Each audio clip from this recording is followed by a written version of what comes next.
Imagine a jazz saxophonist whose playing didn't just, add to the genre, but fundamentally redefined what was possible on the instrument. Yeah, someone who inspired generations. Exactly. That's the colossal impact of Sonny Rollins, his, 7-decade career. It's just this incredible testament to relentless innovation and profound personal growth. So in this deep dive, we're not just tracing his timeline. Our mission is really to unpack the core insights from the source material we've got here. Right. Understanding not just what he achieved, but how his singular pursuit of musical excellence transformed jazz and cemented his legacy as, one of the most important and influential musicians of all time. It really is a journey that embodies the spirit of evolution in jazz itself. Rollins' story is this compelling blend of, astonishing musical genius and a lifelong dedication to self-improvement. Yeah. Often overcoming significant personal hurdles along the way. That continuous cycle of challenge, introspection, and then reinvention, that's what makes his narrative so powerful, I think. Absolutely. So let's start at the beginning. Walter Theodore Rollins, born in New York City, September 7, 1930, grew up in central Harlem. Right, and immersed in a musical family from an early age. He first picked up the piano, actually, then switched to alto sax around 13 after hearing Louis Jordan. Yeah, but then by 46, he'd moved to tenor sax, drawn to the sound of his idol, Coleman Hawkins. And even then, people described his tone as biting and clear. Wow, early on. What's really remarkable, too, is that during high school, he was already playing in a band with other future jazz legends. Oh, yeah, Jackie McLean, Kenny Drew, Art Taylor, that was some high school band. Seriously, a crucible of talent. And the guidance he got from Thelonious Monk during that time was just pivotal. They'd often rehearse for hours at Monk's apartment, Right. laying the groundwork for Rollins' unique approach to improvisation. Monk, with his sort of quirky harmonic and rhythmic ideas, really shaped Rollins' early melodic thinking, profoundly so. And his professional career, it certainly launched quickly. By early 1949, he's making his first recordings as a sideman. With Babs Gonzalez, the bebop singer. Yeah, and he rapidly became this prominent voice, recording with J.J. Johnson, appearing on a key hard bop session with Bud Powell, Fats Navarro, Roy Haynes. A real who's who.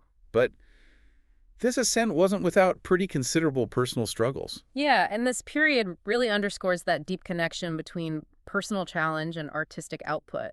The sources detail significant legal issues early on. Right, the armed robbery arrest in 1950. Leading to 10 months on Rikers Island, and then a rearrest in 52 for a parole violation. Heroin use was involved. But the turning point came in 1955.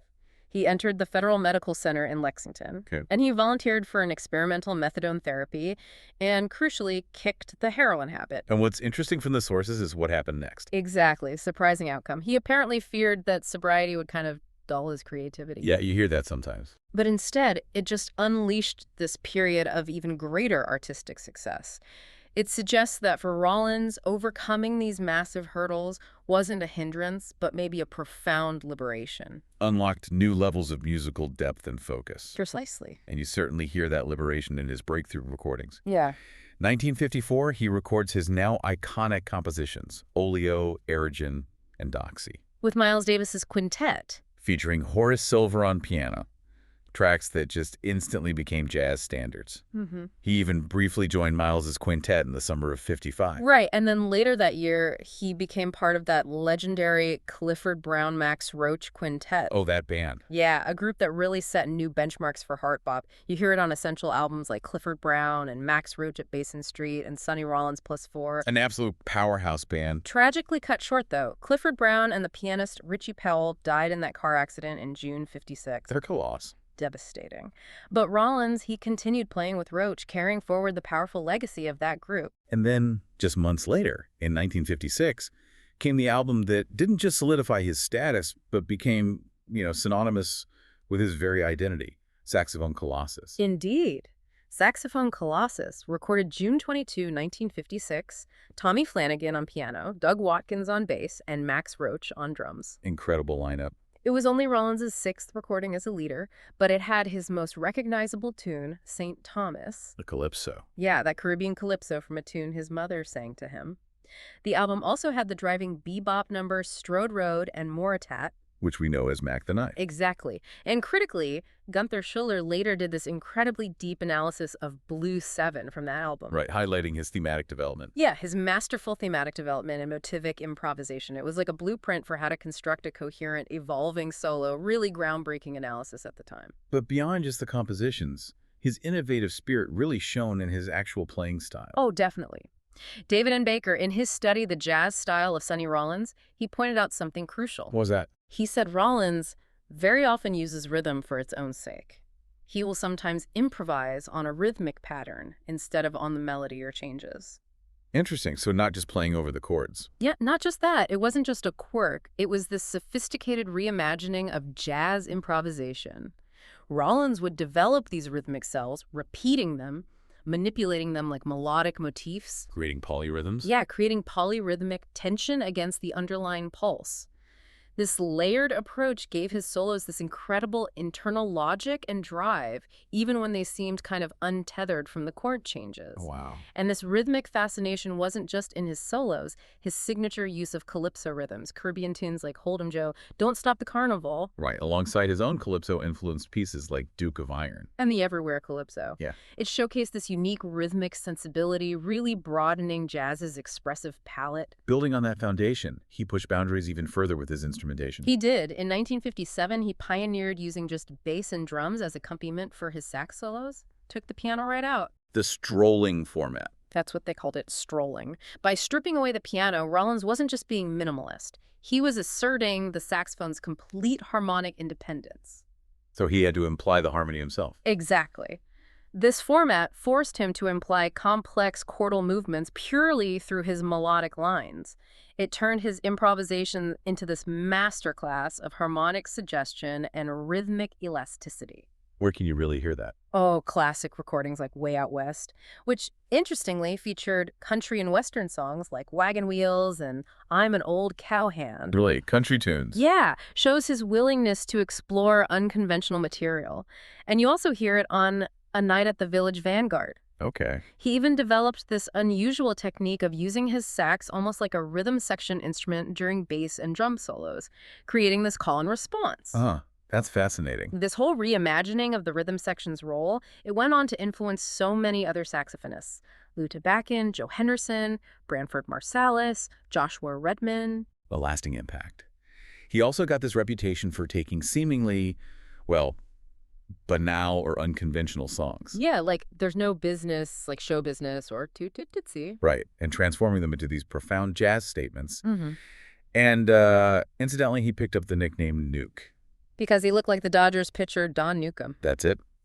Then in 1958, he recorded another landmark trio piece, Freedom Suite. Again, just bass and drums. Freedom Suite was more than just music, though. It was a powerful piece of social commentary for its time.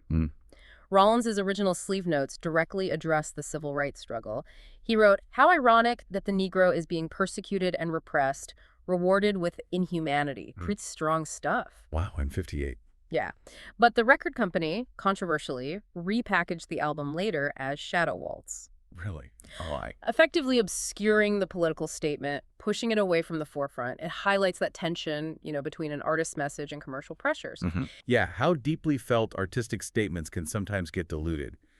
That relentless pursuit of artistic freedom, though, and his deep personal reflections, it seems like it naturally led him to one of the most unique chapters of his life, the sabbaticals. Indeed. Yeah. By 1959, even though he was arguably at the peak of his powers, Rollins expressed frustration with his own perceived musical limitations. Self-critical even then. Very. This radical self-assessment led to the first and most famous of his sabbaticals. He famously started practicing on the pedestrian walkway of the Williamsburg Bridge in New York. Their bridge. Right? Sometimes for 15 or 16 hours a day. In all seasons. Incredible dedication. Why the bridge, though? It was a deliberate act to avoid disturbing a neighboring expectant mother in his Lower East Side apartment. Wow, that's amazing consideration. The journalist Ralph Burton even wrote about seeing him up there. Yeah, in Metronome magazine. And during this period, Rollins also became a dedicated practitioner of yoga. His time on the bridge wasn't just about physical practice. It represented this profound philosophical shift. He was prioritizing internal mastery over external performance, a pretty radical concept for a musician at his absolute peak. Yes, stepping away completely. He later reflected, I could have probably spent the rest of my life just going up on the bridge. I realized, no, I have to get back into the real world. Mm-hmm. There's even been a campaign to rename the bridge in his honor. Deservedly so. And his triumphant return from this self-imposed exile came in 1962 with the album The Bridge, Which became one of his best-selling records. And got inducted into the Grammy Hall of Fame in 2015. A huge comeback. His RCA Victor contract, then, from 62 to 64, it really showcased this continuous musical exploration. Absolutely. Each album was radically different. What's new? Saw him delve into Latin rhythms. Our Man in Jazz captured this live, really avant-garde exploration with Djere. Right. And significantly, he collaborated with one of his tenor heroes, Coleman Hawkins, on Sonny Meets Hawk. Wow, that must have been something. An intergenerational meeting. It also featured the free jazz pianist Paul Bley, which is an interesting choice. Yeah. And he continued to re-examine standards on albums like Now's the Time and the standard Sonny Rollins, always respecting tradition while pushing its boundaries. It's clear he was never content to just, rest on his laurels. He made his first of many tours of Japan in 63. In 65, he married Lucille Pearson, who became his incredibly effective manager and producer, a vital partner in his career. He even did film soundtracks, like the 1966 movie Alfie. That iconic theme. Yeah. Yet, after East Broadway Rundown in 1966, he entered another period of introspection. No studio albums for 6 years. Right. He was also the subject of a 1968 TV documentary called Who is Sonny Rollins? Okay. And then in 1969, he took a second sabbatical from public performance. Another 2-year break. Another break? Where did he go this time? This time, his journey took him further afield. He visited Jamaica for the first time, spent several months studying yoga, meditation, and Eastern philosophies at an ashram in Powai, India. Wow. Really diving deep. It really underscored his commitment not just to musical growth, but to this holistic, deep personal development that went beyond just his art. He re-emerged from that second sabbatical with a performance in Norway in 71. Kongsberg, Norway. And his style has shifted again, reflecting that continuous evolution. Whitney Balliet, the New Yorker critic, described his changed approach. What did he say? He said he had become a whirlwind.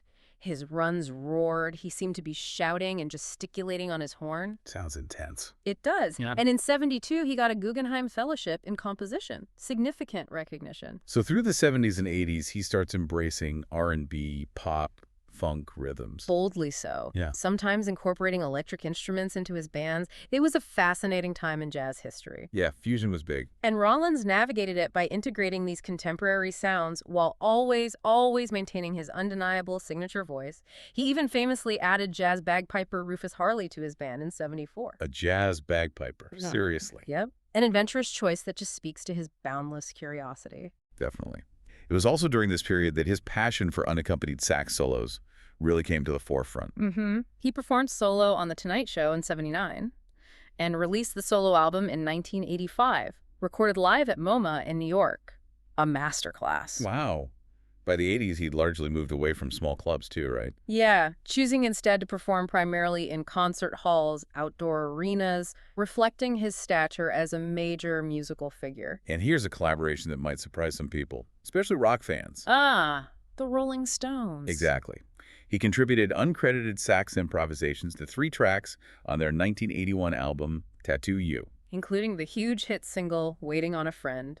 It's remarkable how he could just slot his powerful voice into such different musical contexts. Seamlessly. In 83, he was rightly honored as a jazz master by the NEA. National Endowment for the Arts. Right. And a 1986 documentary about him also used that iconic title, Saxophone Colossus. His legacy kept being preserved, too, with the Sonny Rollins International Jazz Archives opening in Pittsburgh in 93.